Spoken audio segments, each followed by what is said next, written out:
I think for a lot of people, they're not willing to put in the time and the effort and the repetition to actually find that, because authenticity, you find number one in doing the same thing every day and being the same person every day. Mm-hmm. So I think too often we're trying to just be other people that inspire us, and it's a good place to start. But I think you have to continue to work at things, continue to do things to find what you're good at and find who you are.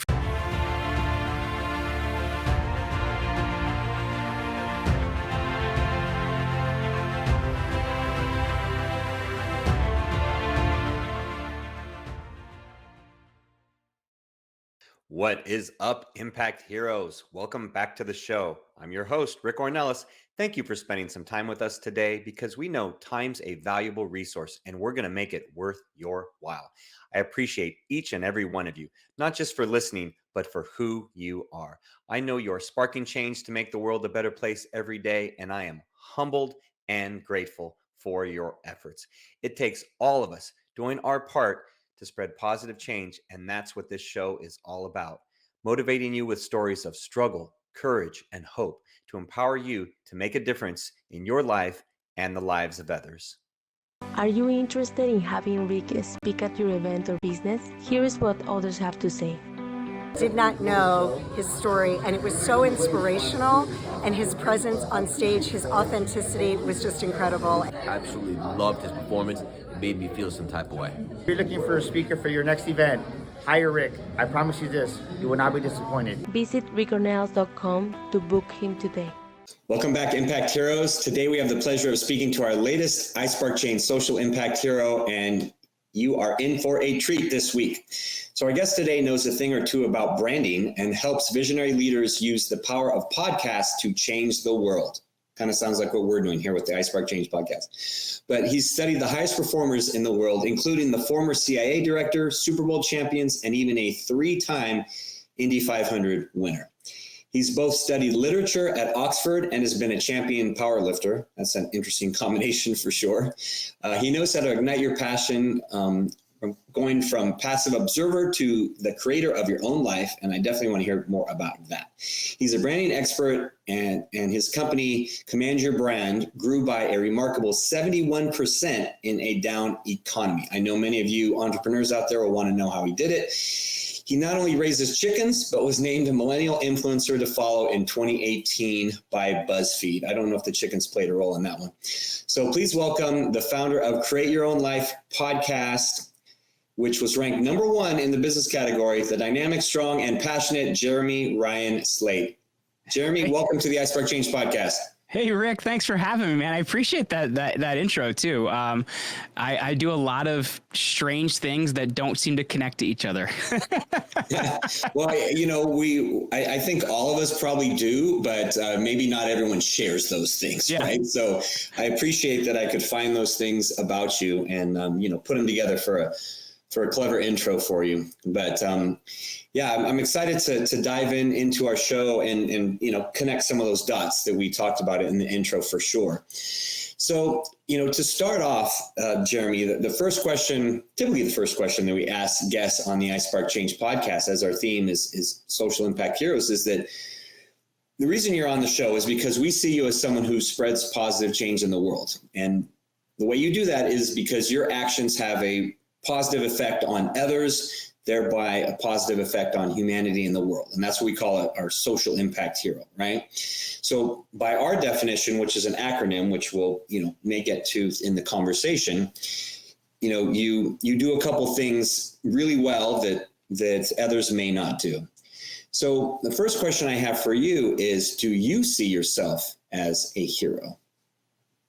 I don't know if I see myself as a hero, but I would say that I'm definitely an advocate for others. In the perspective of, I think there's a lot of important conversations that need to happen. And I think there's a lot of people that can, really kind of move the needle of what's happening out there in the world. And I don't think that I'm the one having all those conversations. So I think if I can find a lot of those right people, which is what we try to do at Command Your Brand, and get them out in the right places and help them to make an impact, that's how it actually happens. But at the same time, I think a really big part of that is people that actually help others, right? Because there's a lot of people that, may come to us and they say, oh, I want this many leads and I want to make this X amount of dollars. And those things are great. But at the same time, if you're not actually bettering mankind and if you're actually not making an impact on this planet, what's really the purpose to that? So I don't know if I really see myself as a hero, but I see myself as an advocate for people that are really trying to get out there, make a big impact, and are reaching other people. And that kind of makes my impact exponential in a lot of ways. Yeah, and I would agree. I would agree with that, Jeremy. And let me ask you a question, because Sure.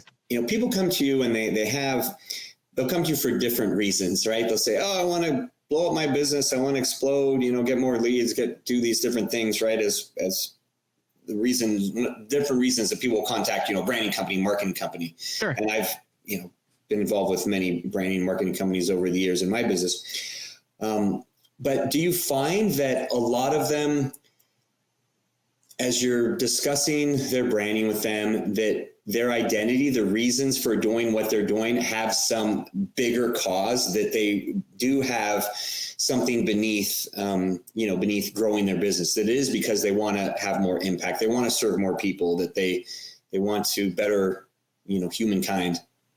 That's a big part of why we do what we do, because I think when you look at it, if there's not a bigger reason motivating that, if it is just about the dollars and cents, if it is just about the revenue and stuff like that, those things are great, but we tend to turn away a lot of people that don't have a bigger purpose as pushing what they're doing. So maybe sometimes they have trouble seeing it, or maybe sometimes they haven't been able to articulate it, and we can, kind of talk that through and work it out. But a lot of times, if it comes from a perspective of ego and look how important I am, and, I'm, this big important person, a lot of times those don't work out for a couple different reasons. Number one, those people used to be really difficult to work with. But number two, when they show up in an interview and a conversation, they're not what value can I add? What friendships can I create? What can I do? That viewpoint is so vital.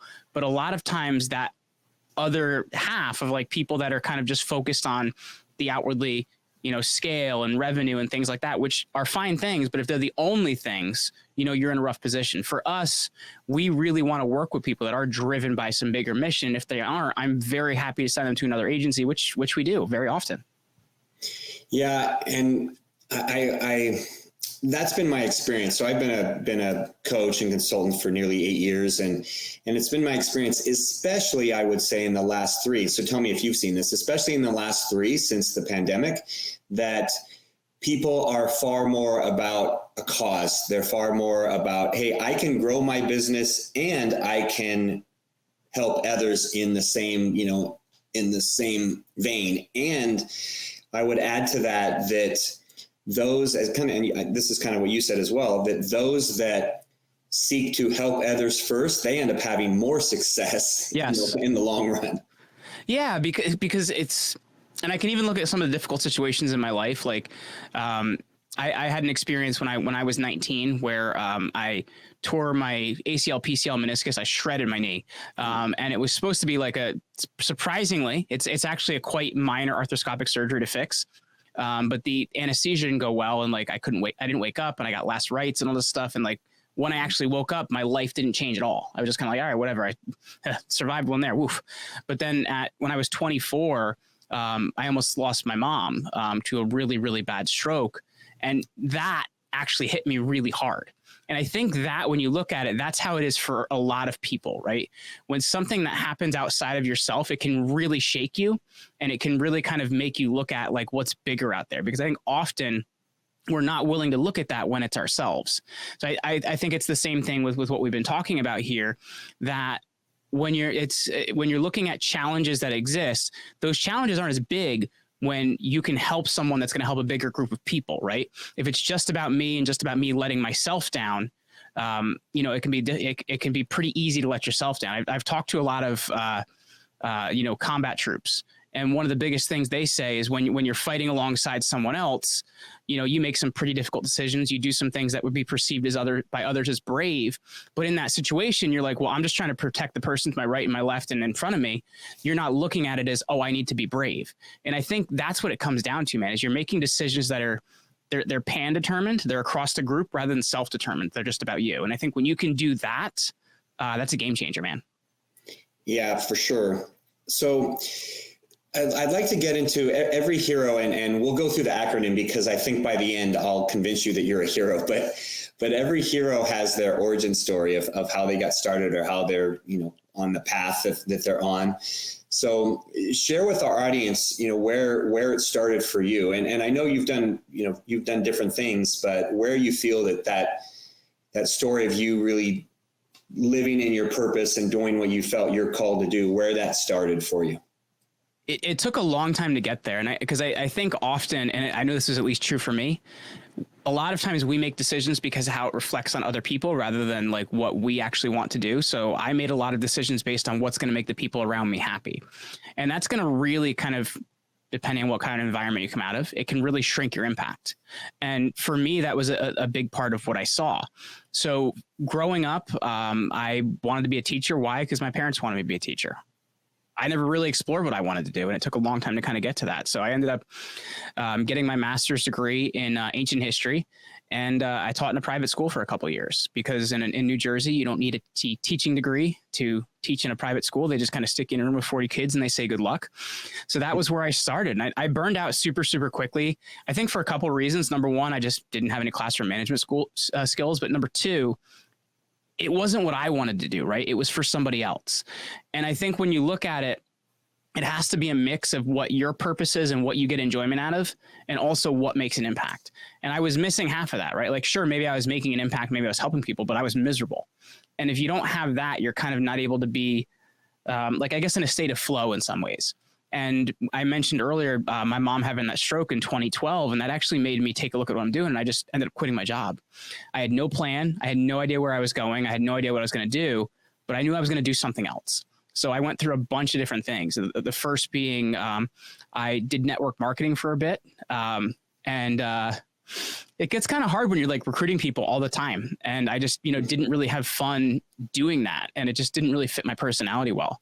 I then went to selling life insurance, which I was darn good at, but I hated having those conversations with people about like, so you're going to die and you should buy this thing because you're going to die. You won't know anything to happen to your family, right? I feel like a bad mobster. I sold products on Amazon, which that didn't really go so well either. I had failed at all these different things. And I had been a podcast fan since like 2009, back in like the early days of podcasting. And I was working at a friend's marketing firm at the time and started a podcast literally just as a hobby. It blew up. We had 10,000 listens in our first month and people started asking for help. So it was in 2016 that we actually started this agency. And we've helped so many business owners since then. But it was literally, in the beginning, I resisted making money because I'm like, no, it's my art form. I have to continue kind of just doing this.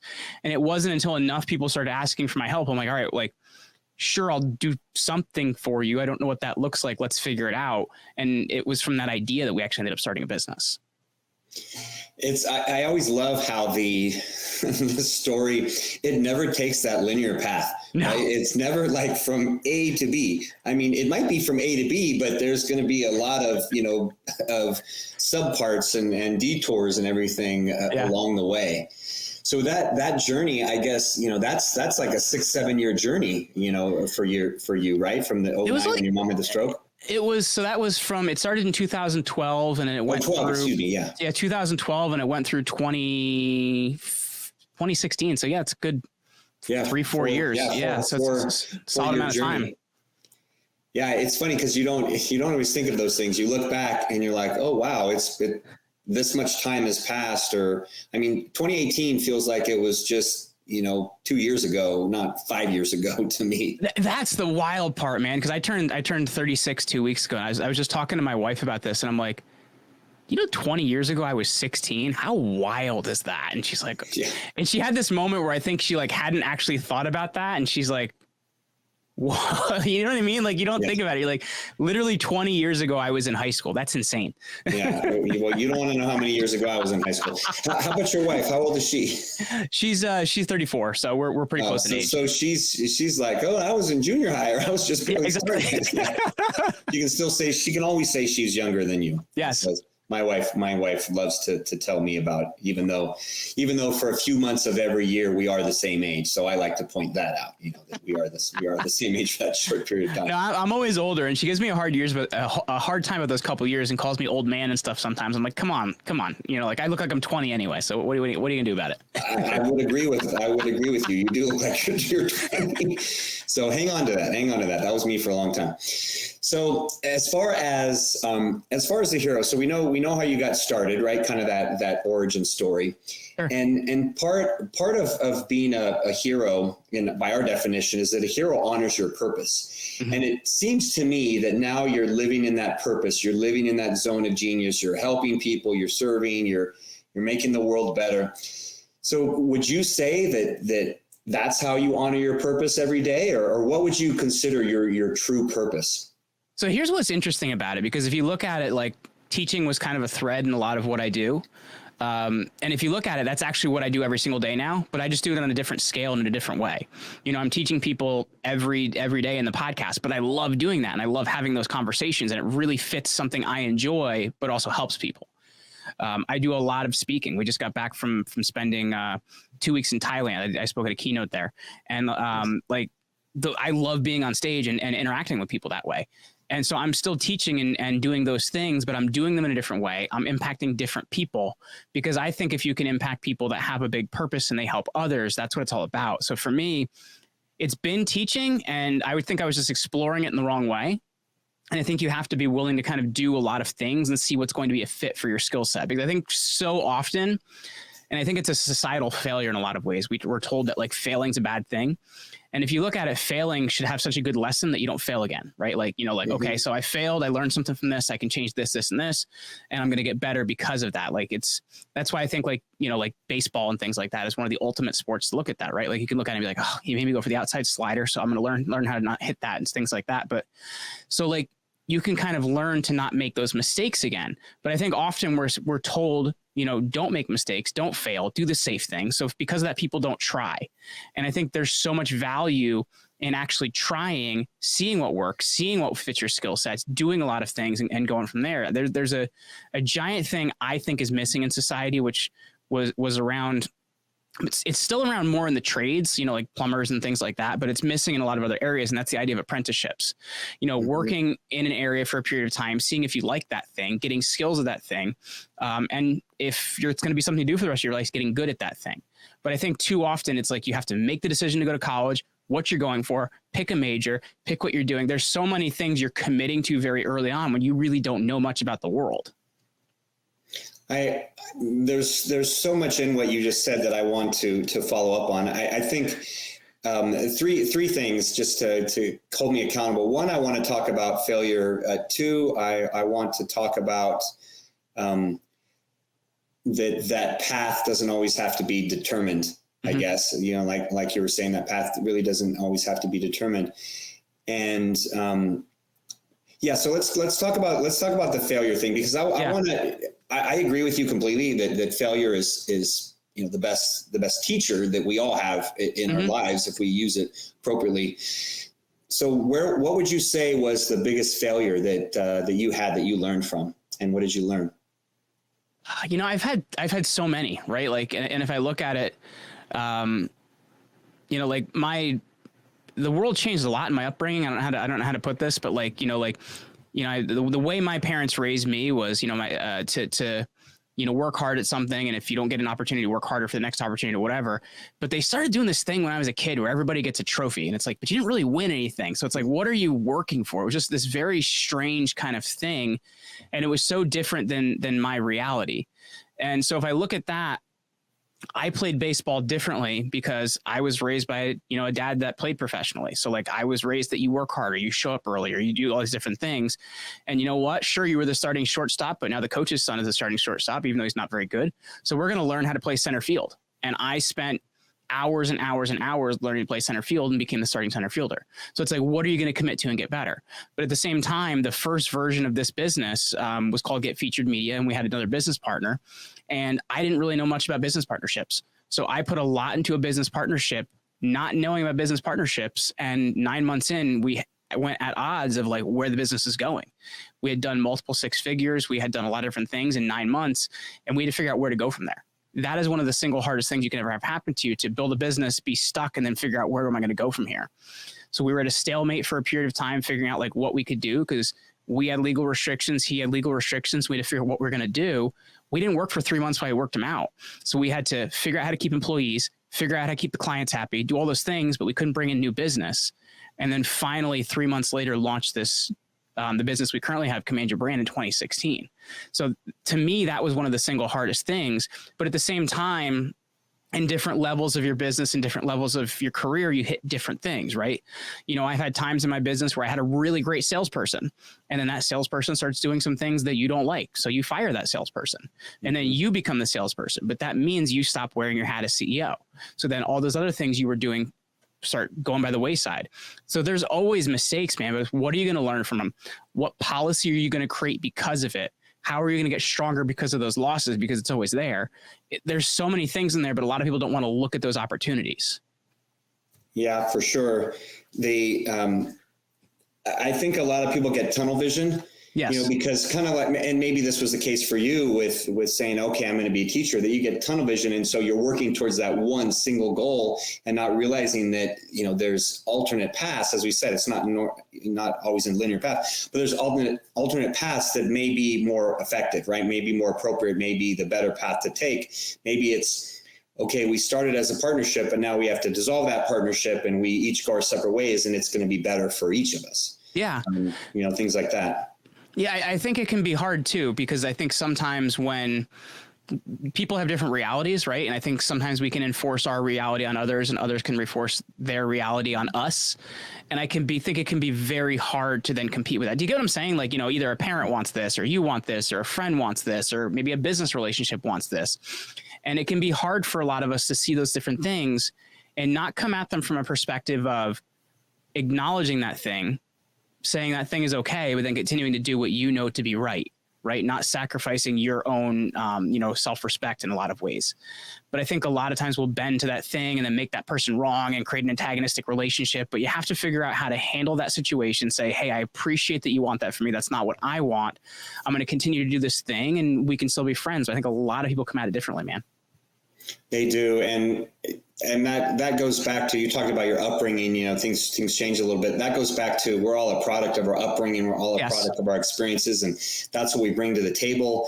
And it's interesting because, you know, human beings in our DNA were like 99% the same, but we focus on the 1% differences instead of focusing on all the similarities and all the beautiful, you know, intricacies that make us who we are. Yeah. I want to move on to the E in Hero, which is engaging their audience and their mission. And you mentioned, you know, speaking. Obviously, you help people through your business. You show them what your mission is and how that relates to theirs, and how they can grow their business as well. You know, grow their brand. So how has that evolved over the years in the ways that you're really engaging others and sharing with others? There's been a shift, and you kind of referred to this as we've been talking here. And I think initially, you know, it's about like, I need to make X number of dollars, I need X number of clients, I need to do this. Sometimes you're looking at now you start looking at what is the biggest group I can impact, and what is the biggest group I can influence, and what's needed and wanted from them. And when you focus on that, that's where the beauty is. But I think that's one of the single hardest shifts to make, because in the beginning, you're looking at like, how do I survive? And that could be really hard. And you have to make that shift from, well, how do I help others survive? And actually, when you help others survive, the other half gets a lot easier. But it is the single hardest mental shift to make for a lot of people. And most people will never make it. But when you make it, and it's interesting because, you know, I've had 1,100 plus conversations on my podcast with people that are doing really big things. And when you talk to them, you find that there is this moment for them where they have this realization that this is funny, but number one, people exist outside of myself. Some people don't realize that ever. And another thing is, like, if I can help them get what they want, I'm actually going to find that I'll get what I want.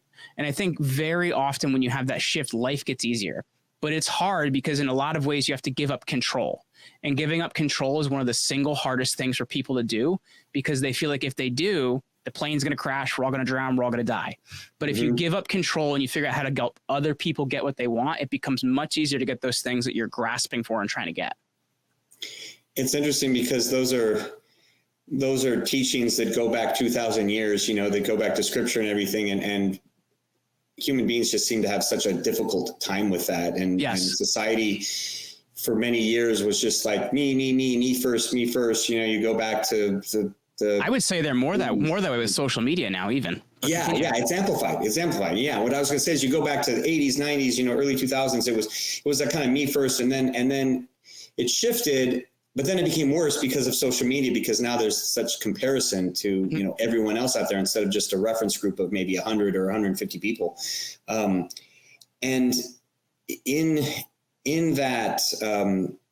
in that secret, if you will, of, hey, if I help others, then that's going to end up helping me. Mm-hmm. And you alluded to many people never get there. And I've been coaching for almost 8 years, and I've worked with so many business owners that don't really understand that. And then the second part of what they don't always understand is they don't understand that it's not about them. What you said, everybody likes to think that they're the center of the world. And, it's all about them. But, once you realize that it's not, then you're going to be far better off. That's a really good point, too, because we get a lot of people that come to us because we put people on podcasts. That's what we do. And everybody requests the same exact 5 podcasts, and we have to have a special conversation. We talk about, so is this about impact or is it about vanity? Because you find a lot of people, it's just about vanity, man. They just want to be famous. They just want to have people look at them. They just want to have people talk about them. And when you can make that shift to what is actually for impact, that's the big deal. But there's some people that if we can't make them have that shift, I don't want to have them as a client, because neither one of us are going to be happy and they're not going to make an impact. But you have to take a look at is, what am I doing, impact or vanity? And I think that goes to a lot of different things in your life. You look at, 7 deadly sins, right? If you're concentrating on vanity, you're not going to make much impact, man, because what's good for me, not what's good for others. It's an excellent point. And I want to go back to something that you said. Sure. You said earlier, and it relates to what you say now, about focusing on vanity or focusing on impact. When you were younger, so, baseball player or champion powerlifter, or, some of your earlier days, mm-hmm. Would you say that you were more focused on the vanity, that you were more focused on, hey, it's about me, and more self-centered and focused on, looking good, so to speak? That's tough, because I don't know. I've been through a little bit of a different journey. Like I was picked on a lot as a kid. So okay. I did those things and I focused on those things because those were things that I was good at and that could kind of allow me to feel like I was worth something. Does that get what I'm saying? Yeah, sure. And it was in becoming an adult and actually doing things that I felt like I was making an impact, I was able to kind of channel that a bit. But for me, being a power lifter and doing baseball and being good at those things, those were things that were like, it made you more valuable in a lot of ways, because you're like, oh, well, shit, he's incredible. Excuse me. Well, shoot, he's incredible. We would love to have him playing center field for our team, or, shoot, he's incredible. We love to have him contributing to us in here. And for me, that was how I was able to, I guess, get into, better communication and better into friendships with people. And that just comes from, I was a public school kid that moved to private school in 2nd grade, and private school is a very closed off community. So if you don't start there, you're not in, right? So mm-hmm. You're not in grammar school, you're not in high school, whatever. So you have to kind of find different ways to get along. Now, I will tell you, that's probably one of the single most valuable experiences you can have. And I will tell you why, because you have to learn a lot of other skills that those kids don't have. You have to learn how to negotiate. You have to learn how to build friendships. You have to learn how to communicate better. You have to learn how to plan things. So for me, I see that as a huge benefit, that I had to learn how to build a lot of skills that, a kid that's got a lot of things given to them doesn't have to build. And I would guess, I don't know if you expected that was where it was going to go. No, that's great. That's great. I love it, Jeremy. So I would guess that those skills have served you well. Yes. Over your career and especially now in your business, that they serve you very well. Yeah, it's interesting because I've always kind of been like a little adult, if that makes sense. And that's had me focus on a lot of those skills that you need as an adult, is you need in, later in life and things like that. Whereas I think a lot of other people were focused on, well, how do I get more popular and how do I do different things? And that just never really mattered to me. So I've had to focus on building other skills. I appreciate you sharing some of that, because the R for hero is, ripples their message, because our mess is our message. It's those life stories that connect us with one another. Because the way I like to say it is, we're all flawed, we're all awesome, we're all flawsome. We all have different components to who we're at. And I think that it's our duty to share the lessons that we've learned along the way in the service of helping others, because that's where people really connect. They don't connect in the bright lights, beautiful, fake Instagram world. They connect in the tragedies, the overcoming the failures, the struggles that we have in life. Mm-hmm. So that's why I always appreciate, people sharing a little bit of what they've had to go through to get to where they are. Well, you got to be honest, man. And for a lot of reasons, like number one, like being honest can help a lot of people. But number two, you can only be dishonest for so long before other people find out, man. So for me, be honest from day one. Absolutely. Absolutely. As we move on, Jeremy, you gave me a perfect segue there, is that the O is opens their heart to the world, and being authentic and vulnerable, you allow others to connect with you on a deeper level. And it's that deep connection that withstands, the test of time. So is that something that has always been a part of your personality, being able to be authentic and vulnerable to connect with others? Or did part of, kind of proving yourself, play a role in there, that you wanted to try to be anyone else? Or how was it for you? So for me, frankly, you're actually right. Like for a while, I had to try and prove myself and do different things to feel like I was getting accepted. And, eventually, I guess in that you find yourself, if that makes sense, and you find who you are. So it was kind of a process of, continually working at those things and realizing, being someone else doesn't really matter that much, and really being who you are and being authentic to who you are matters. But I, even when I started my podcast, man, like I started the show 8 years ago. You pattern what you do early on off of people you admire, and eventually you do it long enough that you find your voice. I think for a lot of people, they're not willing to put in the time and the effort and the repetition to actually find that, because authenticity, you find, number one, in doing the same thing every day and being the same person every day. Mm-hmm. So I think too often we're trying to just be other people that inspire us, and it's a good place to start. But I think you have to continue to work at things, continue to do things to find what you're good at and find who you are. And for me, it was having a lot of conversations and finding, there are people that think like I think, and there are people that don't think like I think, and there are different skills that I can build and things like that. And it's wild, because you look at what matters as a teenager and what matters as a young adult. And a lot of times those things don't matter in your 30s, right? The things that matter in your 30s are taking care of your kids, being a good role model, being good to your wife, raising a good family, creating a legacy. And you know what? Those things just involve you being present, man. You being who you are, you being real, you taking time with your kids and stuff like that. So to me, my 30s have been a heck of a lot better than, my 20s and everything before it, because I just started doing things that matter in my late 20s. I think for a lot of people, they're doing things for what matter to other people. And it's just, that's how it's been for me. It's refreshing to hear that, someone as young as you are at 36, that you have an understanding of the importance of being present. Yeah. And it took me. I wasn't for a long time. Yeah. It took me going through a major car accident where my family was on board and everything when I was 32, 33, to figure that out as well. But it took me a lot of years after that to really get to that point where I saw the value of it. It wasn't instantaneous. It was kind of like you with your knee situation, where, you didn't really see what had happened there, until what happened with your mom. Right. And it was like, oh my gosh, this is more of a wake up call. And for me, it was many years later where I saw the true value of being present in time and all those important things that you mentioned with your family and the legacy. And I think younger generations, compared to like my generation, younger generations find that earlier in age. And I'm seeing that with, millennials and Gen Z, younger millennials and Gen Z, that they'll find that at an earlier age, which is great for the world, for, the changing the world thing. I mean, it's all great for that.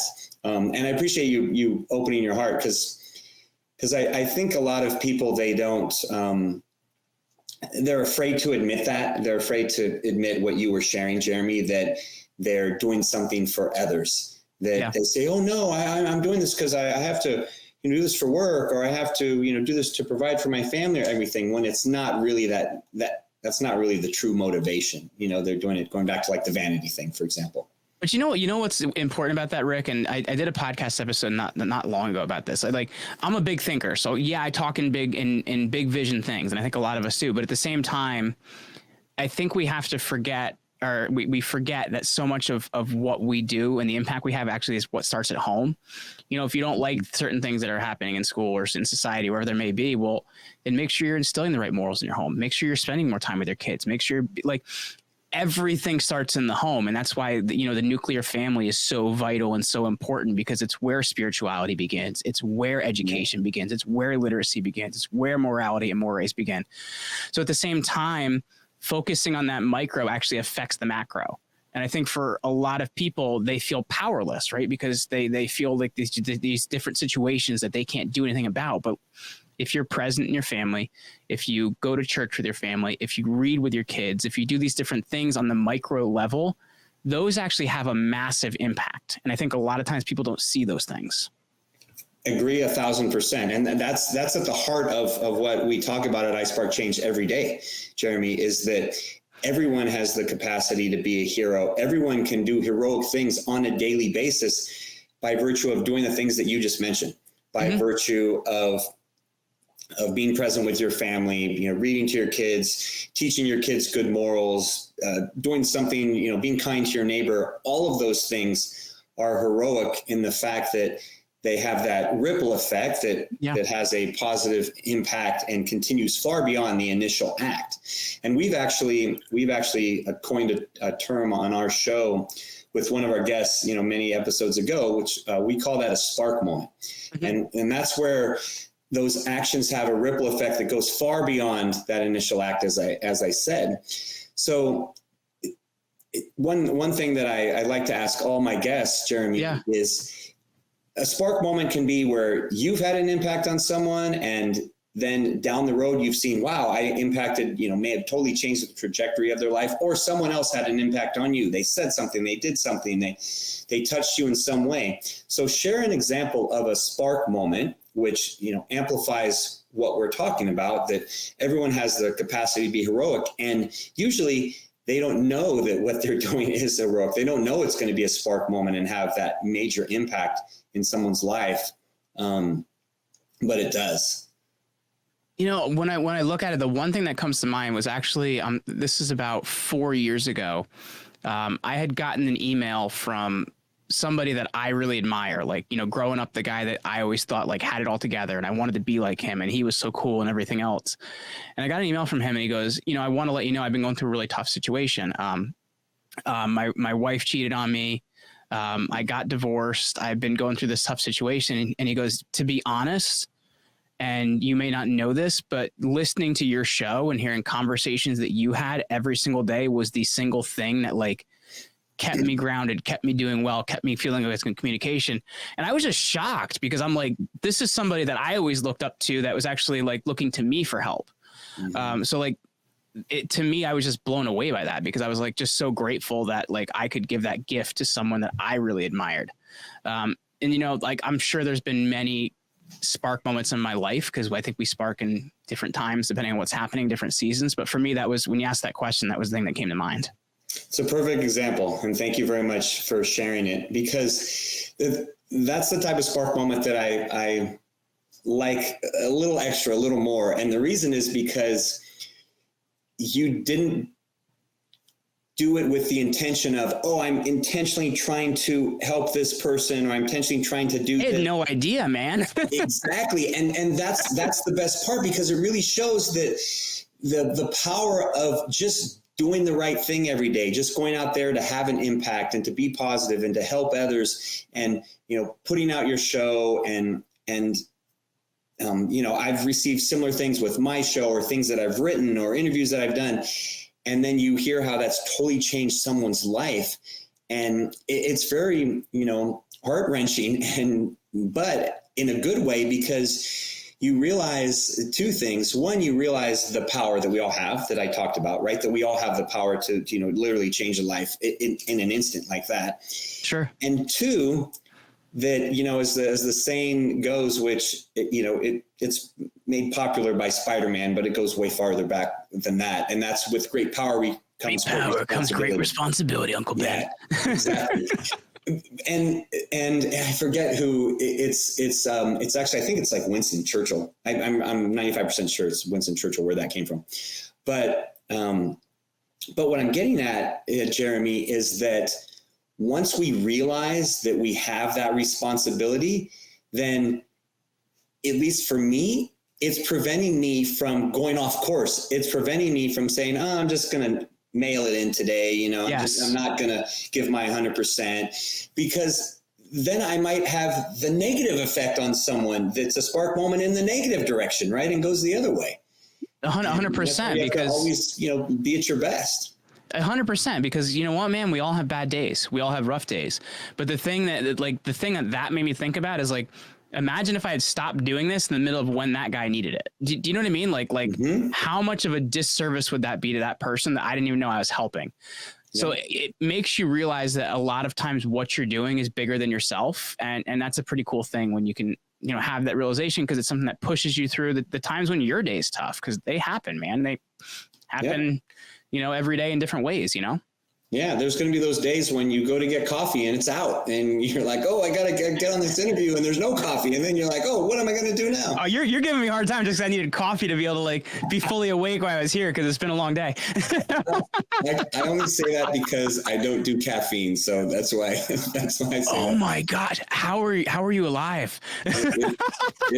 It's always upset my stomach. In college, I try to stay up all night for a final, and it would upset my stomach, and so.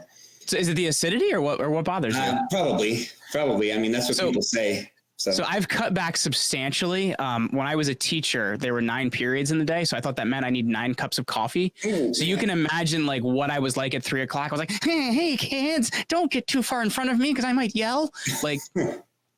It's a better thing to not be a caffeine fiend. So hats off to you, man. No, well, thank you. If you haven't seen the movie Kicking and Screaming with Will Ferrell, where he's a soccer coach of little kids, then it's a great example of what too much caffeine can do to you. So I have seen that movie, actually. So I think Will Ferrell is one of the few great actors left in television. So there we go. He's hilarious. And where he went to school, right? I do not. Right there, USC. USC, there you go. So I had a buddy that was neighbors with him for a couple of years, and he said, believe it or not, he is one of the nicest people to live near. So I thought that was kind of cool, because you're like, oh wow, the guy's funny, but he's actually kind of a nice person. Oh, I always thought he would be really cool. Yeah, I mean, he went to my alma mater, so of course he'd have to be. I had to throw that in there since I knew you were go Irish, baby. Not an SC fan. So, anyways, all right. So let's move on. I know that you've had a different a journey that, as we said, wasn't a linear journey. What would you say is the biggest lesson you've learned along your journey, since you started your business, let's say?